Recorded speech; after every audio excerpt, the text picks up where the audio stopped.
WSAU, it's Friday, and today in the studio, one more time with me here, and maybe the last time on the radio together, maybe not. It is Congressman Sean Duffy and his lovely wife, Rachel, who have joined me in the studio.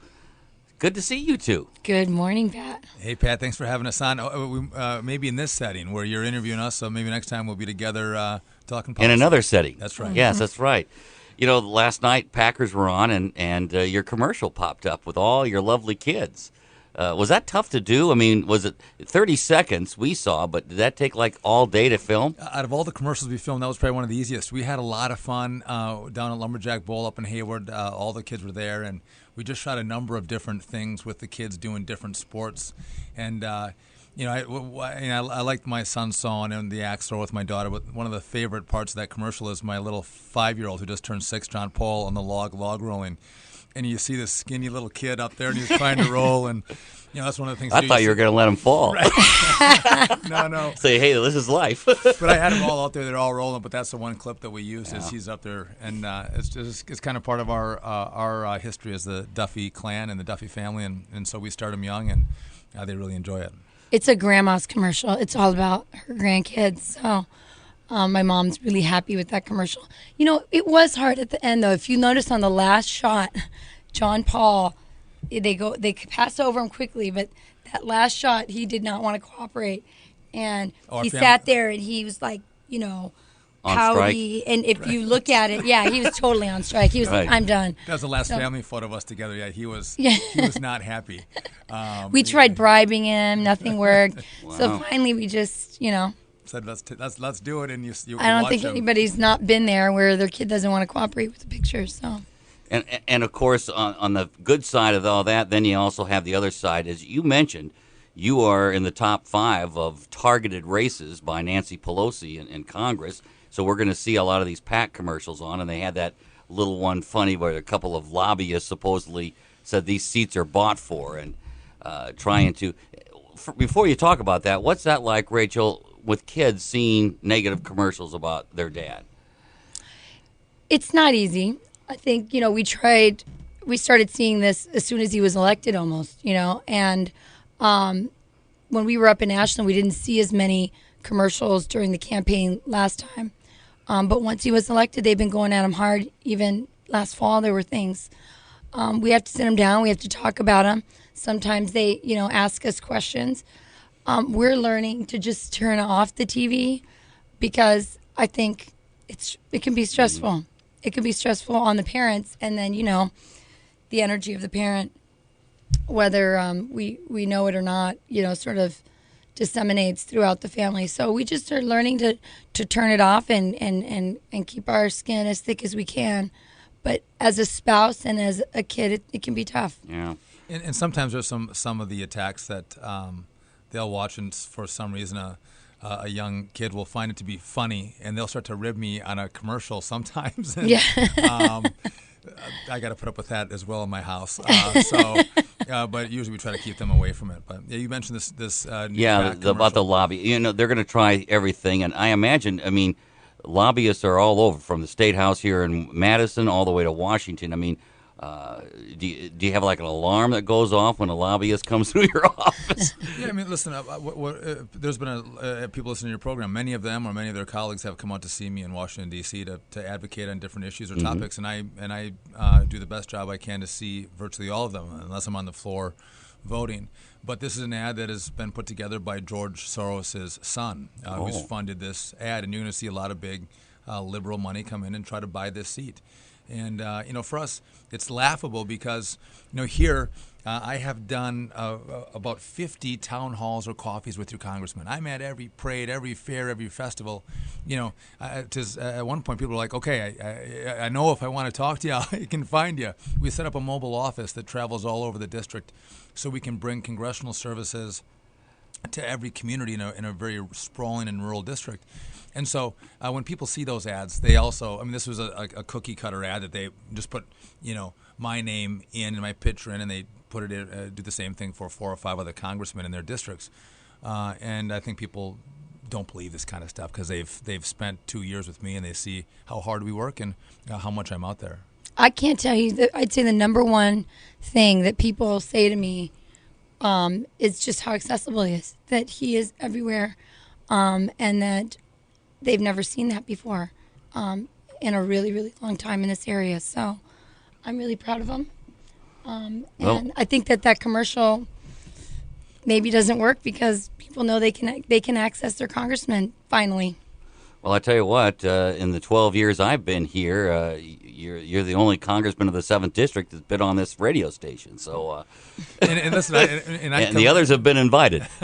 And I come in and see you here at 550, but I also do NPR. I mean, I'm doing the whole gamut of radio, and when you do this kind of stuff, people from all different perspectives call in and chat with you, and I'm the closest point to your federal government that you have. And if you are that point, you need to be open and accessible where people can come in and talk to you and tell you what they think about what's happening in their federal government. And if you're not here to listen, they can't do that. And I made that a priority, and my predecessor didn't necessarily do that. And as I look back, I never had a chance to talk to him, and I wanted to make sure that I gave that opportunity to everybody in this district, should I be so honored to serve.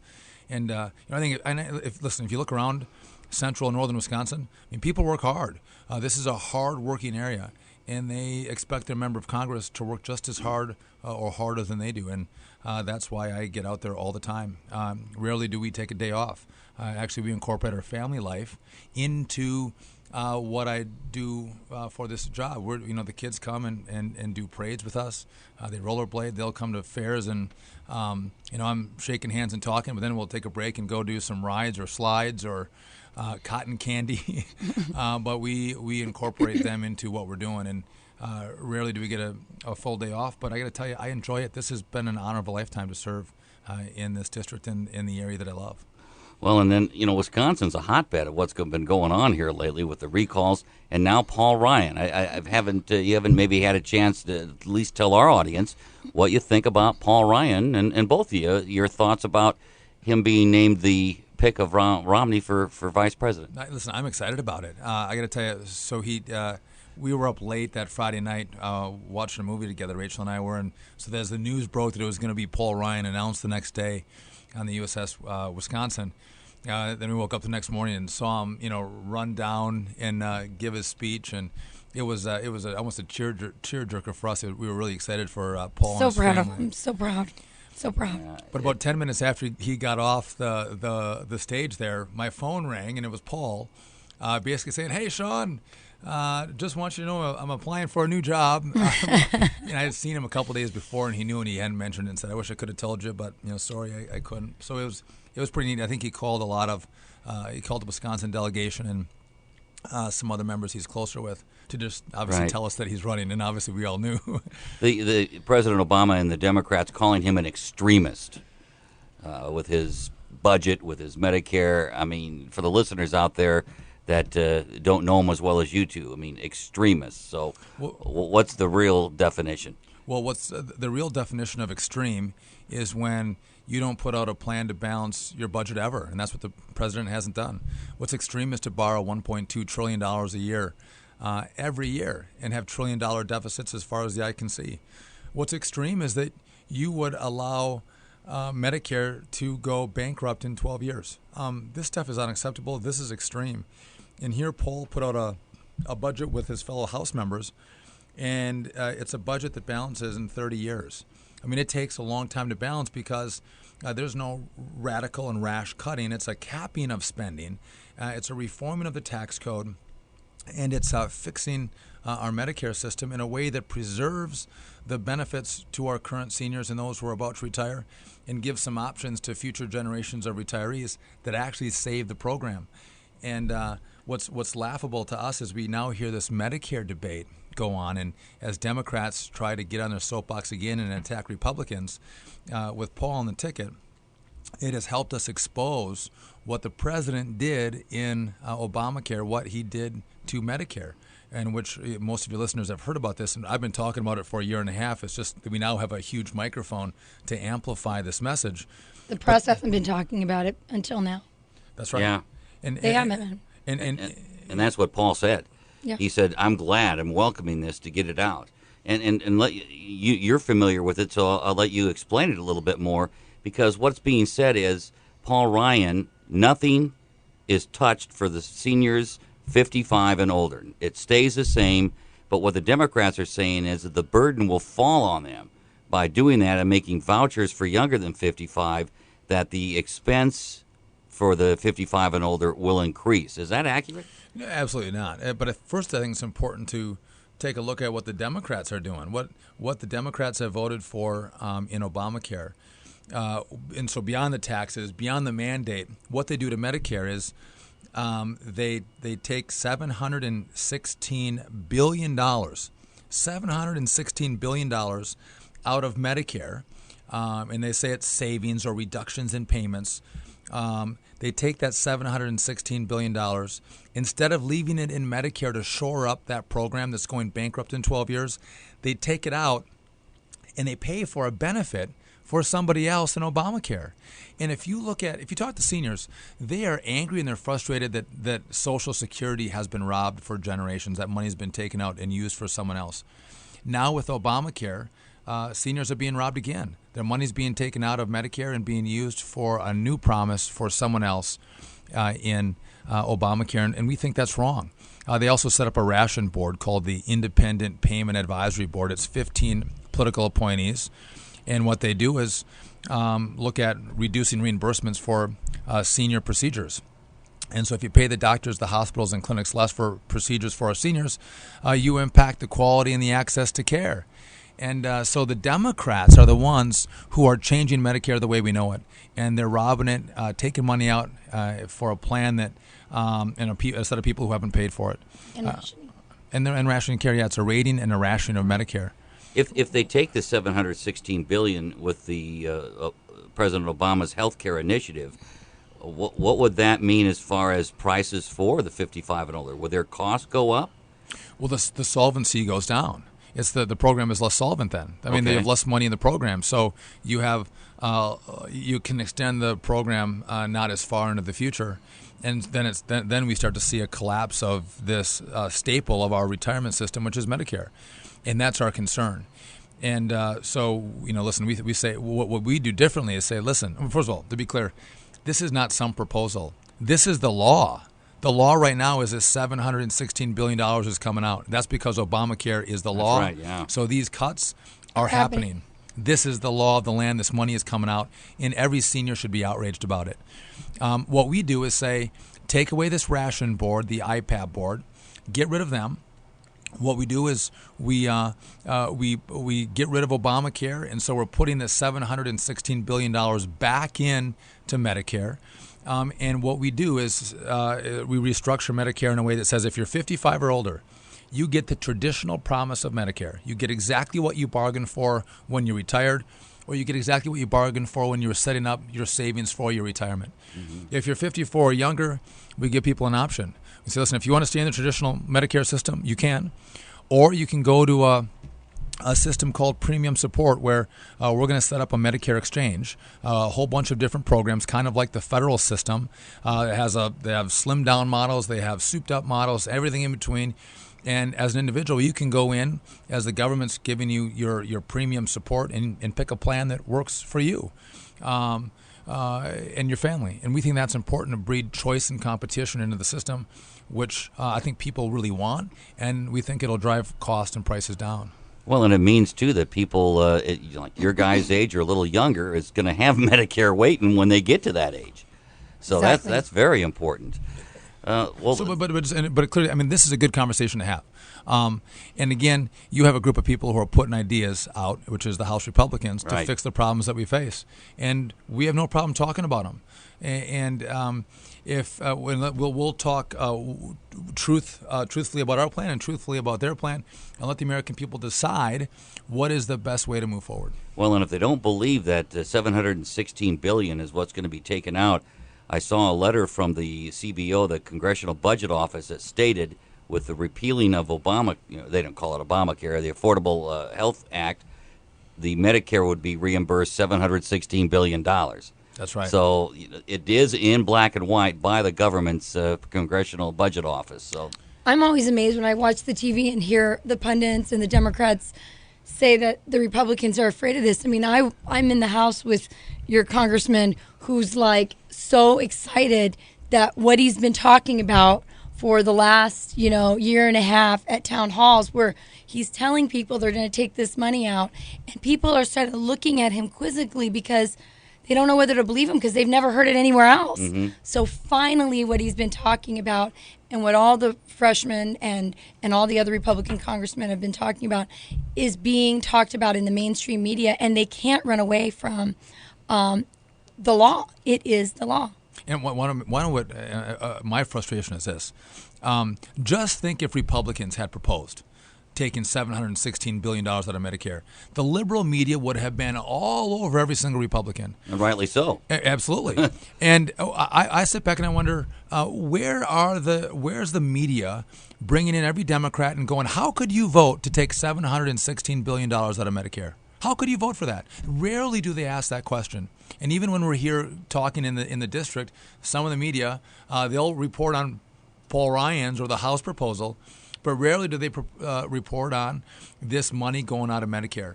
And it's a real bias, I think, and we have to continue to use all different outlets, whether it's talk radio or social media, to make sure that we tell the American people the truth about what's happening in Medicare.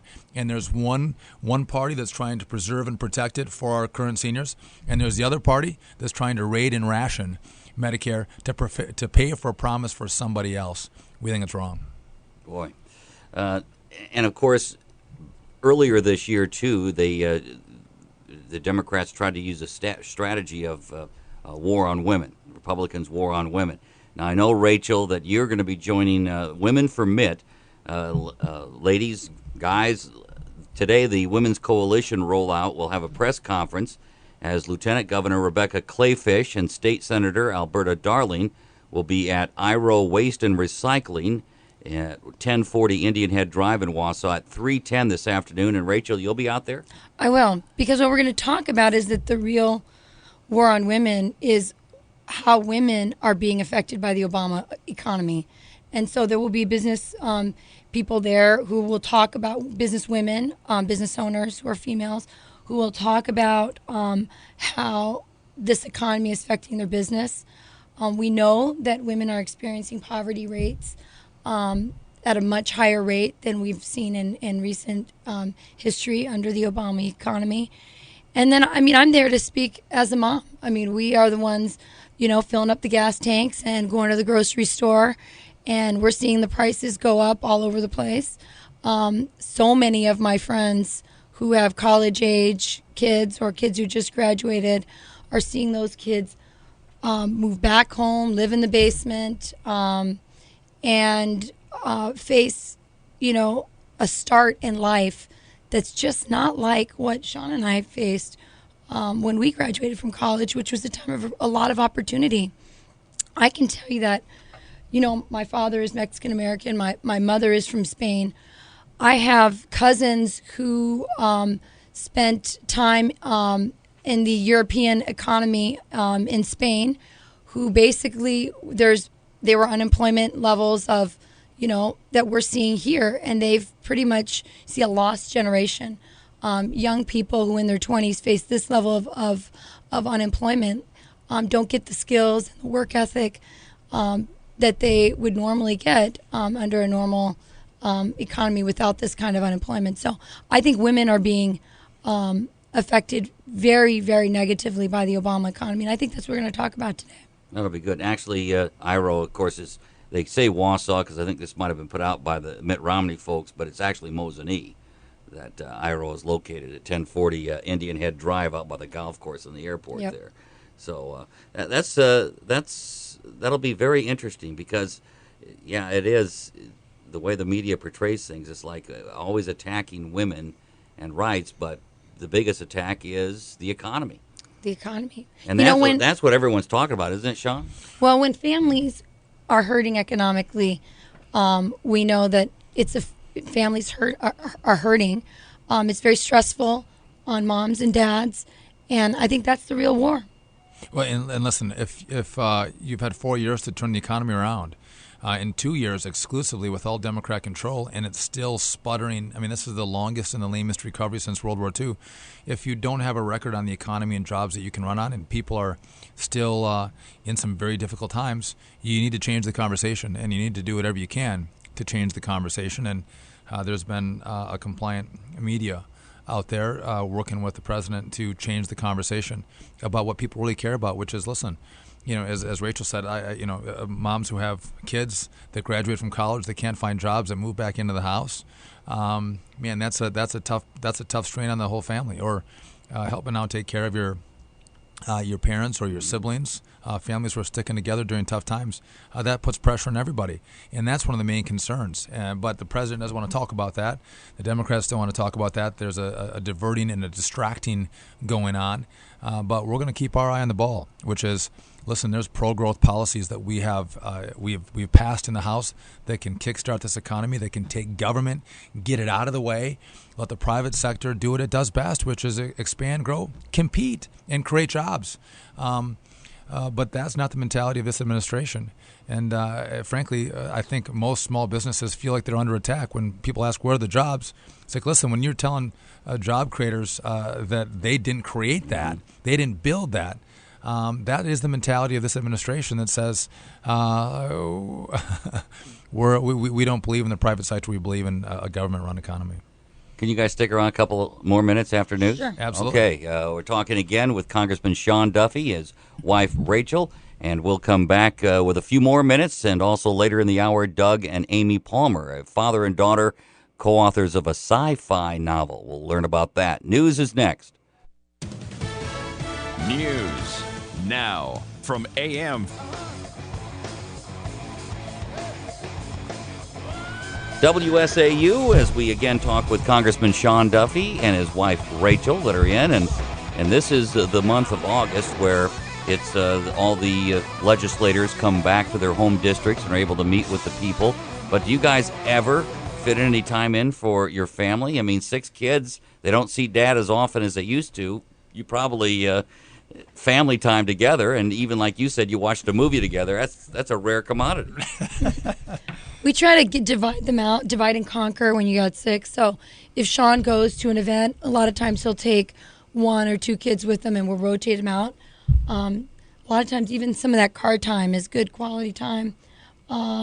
It's tough. It's hard to fit it in, and we've got a few months before an election, and, Sean likes to go hard, so we've been trying to operate as a family, as a team, and doing as much as we can together. It's one of these, we have a good relationship where I think I would go 16 hours a day, 7 days a week, unless I have my wife go, you have to stop, you have to slow down, you have to take a break every now and again.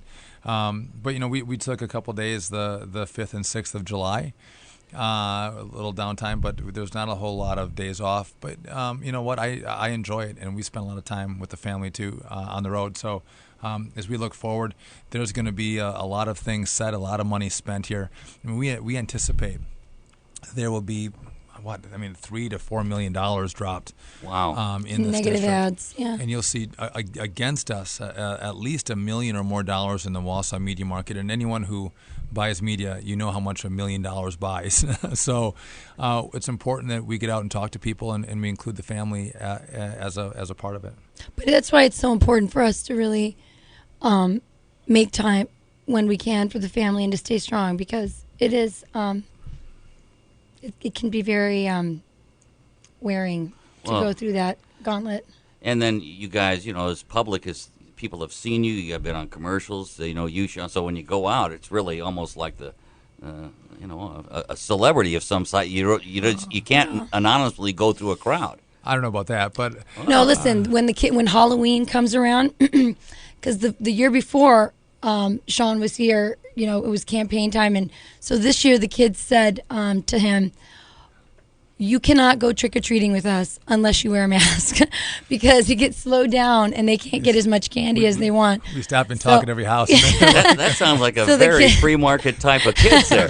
Oh yeah, those kids, they're know. Business kids. Yeah, they were like, "Listen, Dad is not going to interfere with our haul of candy."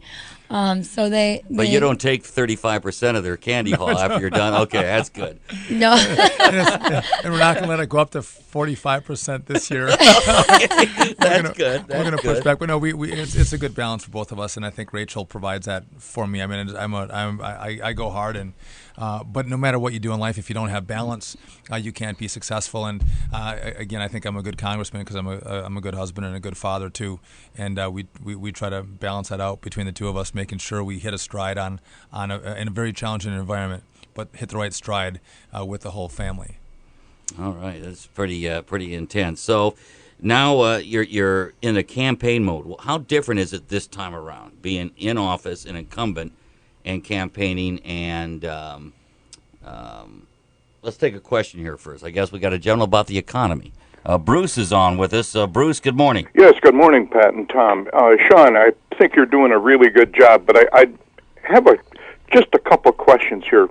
You know, when we went up to Hayward to watch you participate, you know, in these events up there, The wood stuff, the lumberjack stuff? Yes. Okay. Yeah, we were up there quite a bit, and you know, we went up there to see you guys win, not to compromise.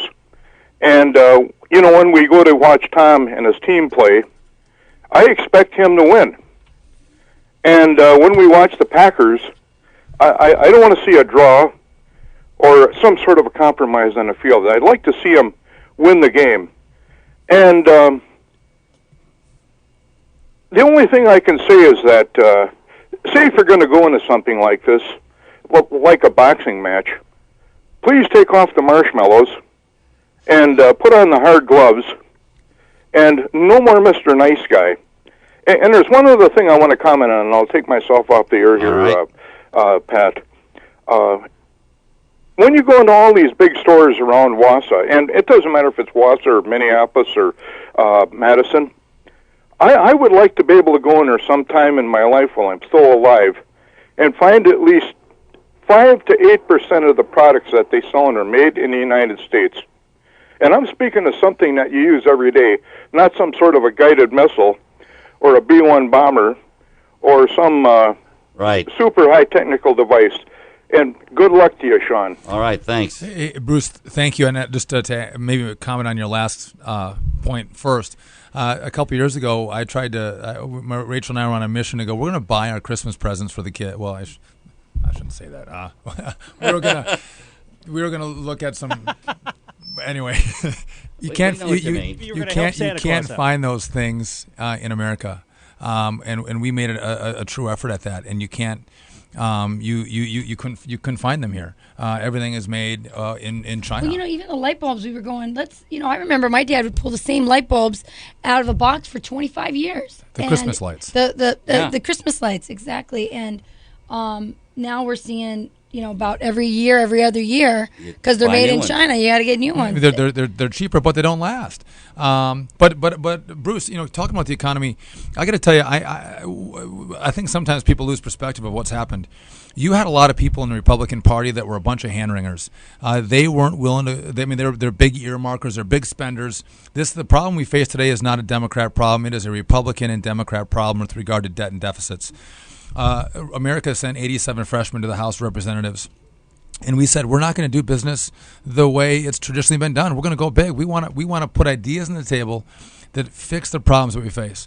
And we joined up with Congressman Paul Ryan, who before that was a backbencher, couldn't get people to back big plans to fix the problems, and we really, I think, changed the movement within the House to say we have to put this country on a course that's sustainable, that's going to pass off a brighter future to the next generation. And that doesn't happen instantaneously, though, either. You have to make sure you talk to people. You have to make sure people understand the problem and understand the solution.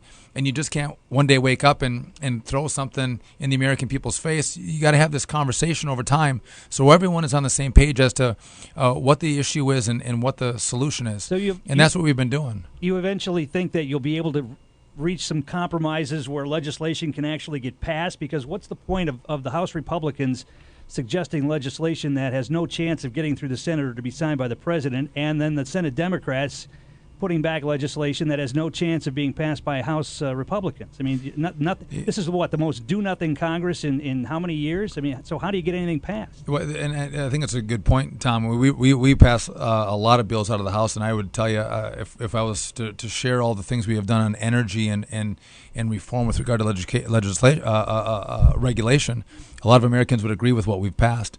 But here's, one of my concerns is we pass things out of the House like a budget. And just because the Senate's not willing to pass a budget, does that mean that we should not meet our obligation to pass a budget? But the Senate's working off the president's budget, and the House Republicans, of course, are not going to have any. Wait a minute. They rejected the president's budget. Well, I mean, they're for the most part, they're going to work off the president's budget. But to Pat's point, both the last 2 years, the president's budget was brought up in the Senate. And how many votes did it get? 0. When Ronald Reagan was president and Tip O'Neill was running the House, things got done. Things got passed. And thank you for bringing that up, Tom. Do you know what? Ronald Reagan invited Tip O'Neill over. Actually, he invited members of Congress over to the White House, and they knew each other. They built relationships together. Not only aren't Republicans invited to the White House, Democrats aren't invited to the White House. If you're going to lead, you need to. Ronald Reagan put a vision on the table and said, "This is where this country needs to go. I'm going to tell the American people what I think we need to do to grow the economy," and he gave a vision for this country. Barack Obama earlier gave a vision as well, which was a massive government takeover of healthcare, massive stimulus, and now the American people are going, "Man, that vision isn't turning this economy around. We still don't have job growth. Now where do we go?" And the president, after trying that one shot with big government, he doesn't know where else to go, and that's why we see this divide and conquer effort right now. And what I think we need to do is, and I think you bring up a good point, people need to work together to get solutions. You can't have a one-party solution.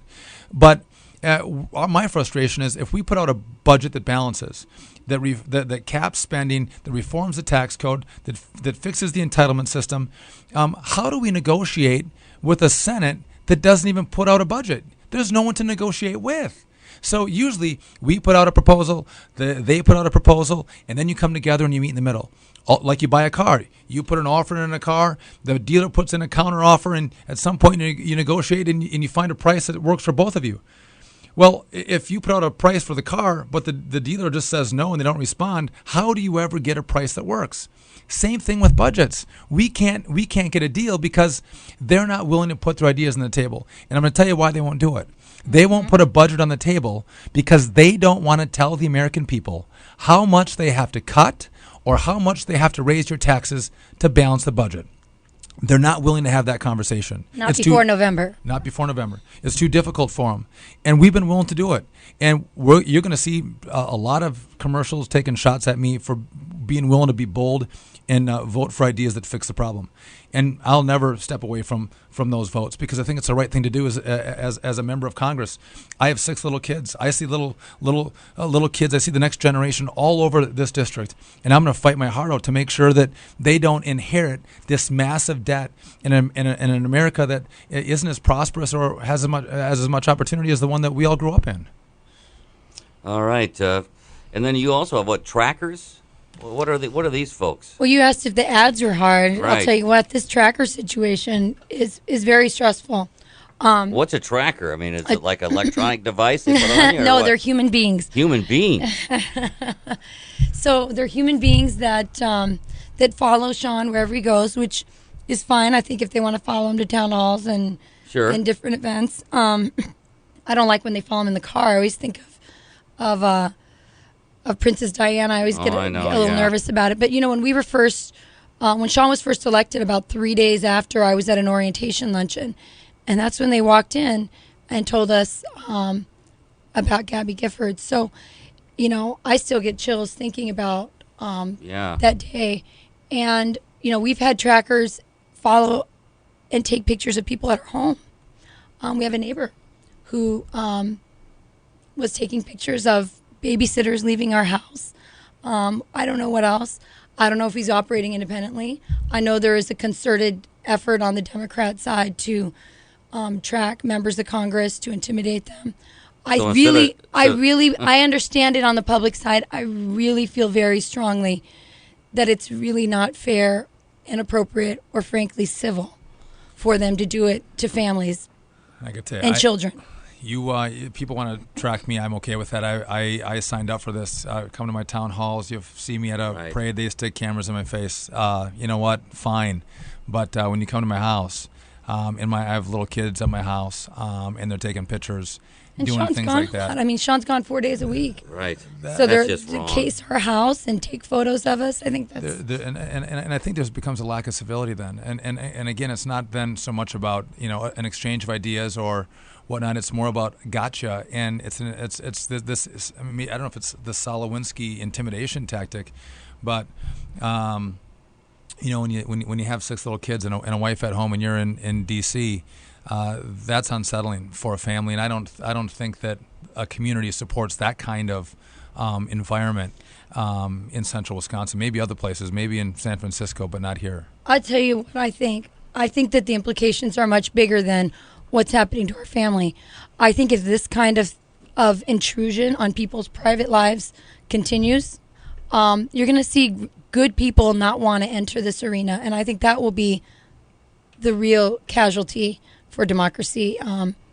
If we don't really start to put some markers of what's civil and what's appropriate, and wives and especially little kids and their homes, I think should be off limits.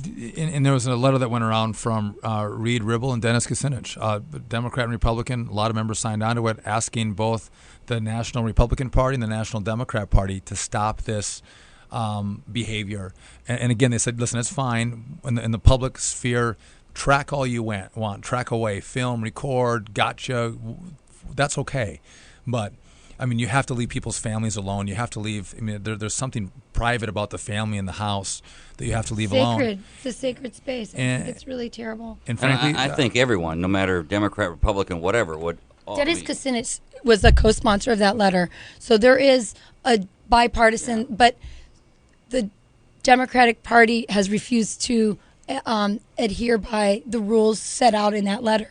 The Republican Party and the NRCC has. They agreed with it. They agreed with it, and they're going along with it.